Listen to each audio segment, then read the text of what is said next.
over here at the supercharging station by Chic-Fil-A on Peoria and 35th Avenue-ish. And this is my first time supercharging this puppy. So we'll just see how it works.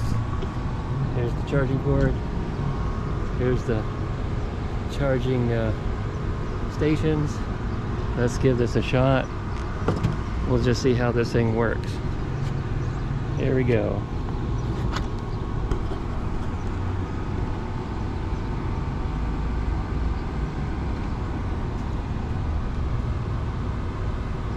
And it looks like it's charging. Woohoo! That was easy. Now this is can't get any easier than this, actually. The thing here is you know, let me give it 5 minutes. The thing here is it's charged directly to your account, so there's no pulling your credit card out or no apps or cell phone things needed. It just automatically charges. Though a little more expensive than charging at home, probably, but just give you a quick thing view up here. Hope I'm not giving you my privacy.